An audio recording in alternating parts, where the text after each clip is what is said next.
Triumphant Life Church with all my friends here, and today I'm going to be telling my testimony of how Jesus saved my life. So I've only been walking with the Lord for about 6 years this October. I used to live in complete darkness, though I didn't understand that at the time. I lived with a victim mentality. I was a screw-up. I let every single person in my life down repeatedly. I was in and out of mental institutions for a good portion of my adult life. I numbed myself daily with marijuana and alcohol, and at the end, harder drugs. I gave up custody of my children for 2 years because I truly believed they were better off without me. I even tried to commit suicide because I believed they were better off without me. I was so deep in a dark depression, and the doctors couldn't get me out, no matter how many medications they put me on. I developed tics due to the massive amount of sedatives I was taking. After one intentional overdose, and I had slept it off for 10 days in the hospital, my psychiatrist decided it was time for a more drastic measure. I had ECT, or electrical shock therapy, done on my brain for 6 different sessions. During these procedures, they put me under with anesthesia to paralyze my body and put electrodes all over my head. They increased the electrical currents until they induced seizures in my brain.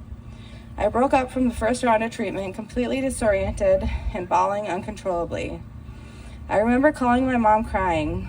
The only thing I could remember was my childhood phone number. I asked her who I was and why I was in the hospital. My mom came to visit me every day I was in that psych ward. Despite the crappy person I was to her and everyone else. You never underestimate the love of a mother for her children.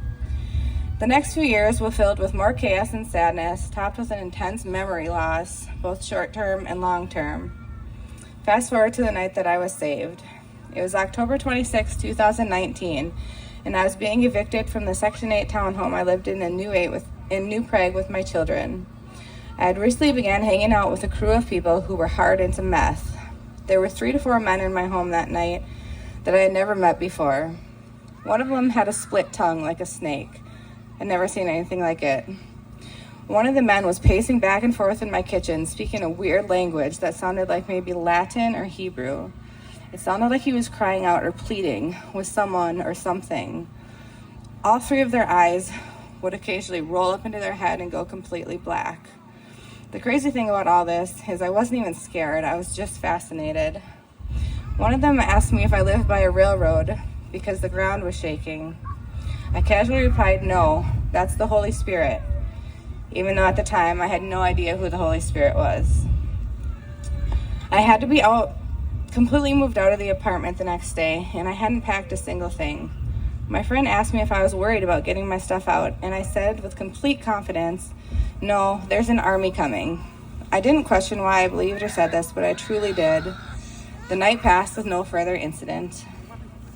Now, my son, who was 14 at the time, had been attending a youth group at a local church in New Prague, and unbeknownst to me, had been praying for my salvation for the past 2 years. The next day, which was October 27th, the day I was born again, I got a call from the pastor at the church in New Prague, and they had heard that I needed help moving, and that he would be there around noon with a bunch of people to help. An entire group of people showed up at my townhome with trailers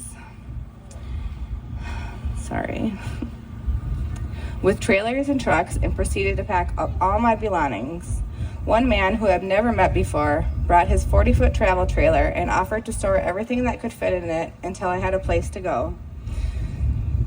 When they were all done packing me up, we gathered in a circle in the front yard and they took turns praying.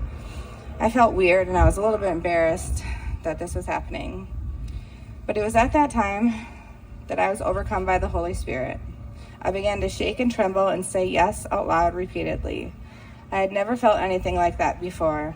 It was like I was having an out-of-body experience. I was floating above everybody watching this happen to me.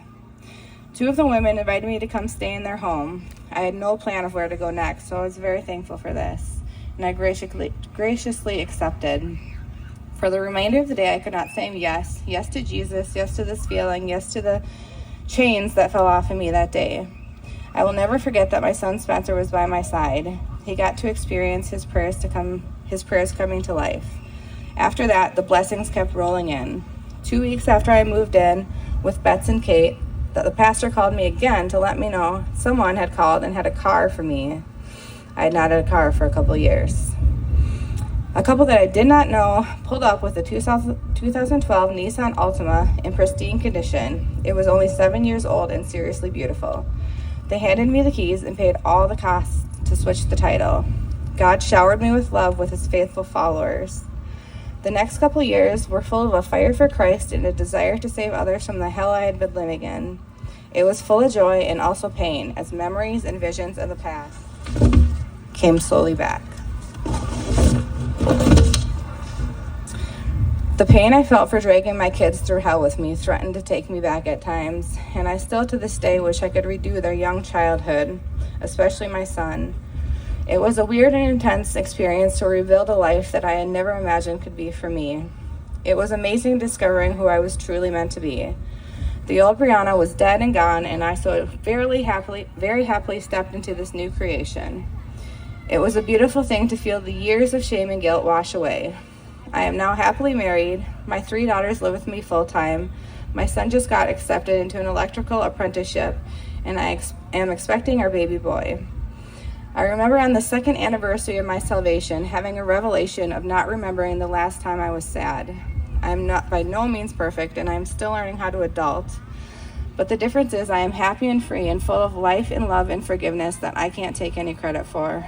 It's all Jesus in the hope of glory, Christ who lives in me. I admit that my fire for saving others is not nearly as strong as it was in those first years, but speaking today is a step in the right direction.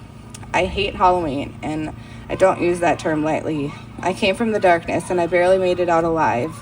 I have no tolerance for evil these days. I didn't even want to participate in the celebration, but Pastor Ben's sermon a couple of Sundays ago resonated that fire in me to want to use my testimony to reach others. When I was first saved, I made a pact with Jesus that I would never forget the pain and anguish of the pit that I was living in, and I would spend the rest of my life going back down to pull others out. So if my story has touched just one person today, it's all worth it. Jesus is worth it. If you feel that tug on your heart that you don't understand, just say yes and invite him in. It's the best decision you'll ever make in your life. Thank you.